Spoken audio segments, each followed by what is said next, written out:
mäletate, missugust ülesannet andis Jeesus Kristus oma jüngritele enne oma taevasse minekut? Mitte kuulutama evangeeliumit, mitte tervendama haigeid inimesi. Nad pidid ootama. Ma ei mäleta, kas Jeesus Kristus ütles neile täpselt, kui kaua nad pidid ootama. Me praegu teame, et ainult 10 päeva ja siis tuli püha vaim. Aga need jüngrid ei teadnud seda. Võib-olla 10 päeva, võib-olla paar aastat, aga võib-olla nagu Jeesuse Kristuse teist tulekut 20 sajandit. Aga täitsid seda ülesannet.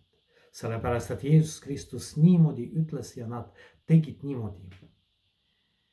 Aeg-ajalt Jeesus Kristus annab meile ka erinevaid ülesandeid. Kujutage ette, kuidas me ise tahame hakata tegutsema. Me isegi ei palu väga tihti, et Jeesus Kristus aitaks. Me teame, kuidas ja mida on vaja teha. Ja mulle tuli niisugune mõte pähe, et äkki võib-olla me ootame Jeesuse Kristuse teist tulekut juba 20 sajandit, sellepärast et kristlased ei tahtnud oodata. Oli vaja tegutseda, oli vaja teha seda, mida Jeesus Kristus ise pidi tegema. Muidugi see ei tähenda, et me peame lihtsalt ootama ja ei tohi teha mitte midagi. Aga on väga tähtis mõtiskelda selle üle, mis on Jeesuse Kristuse tõeline soov, tõeline tahe. Me väga tihti näiteks palvetame tervise eest, teiste inimeste tervise eest, aga me juba teame, missugune see tervis peab olema, mis peab juhtuma, kuidas inimene peab tervenema.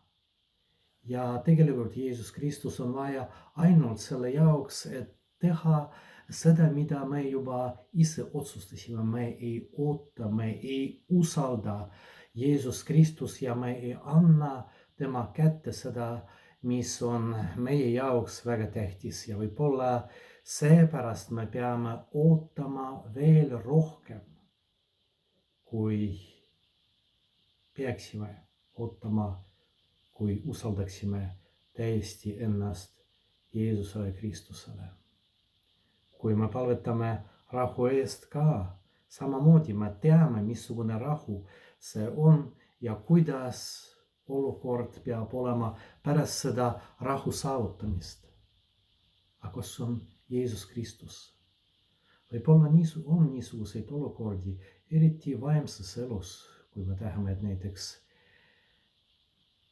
teine inimene pöörduks Jumala poole, et lihtsalt Jeesus Kristus hakkaks tegutsema.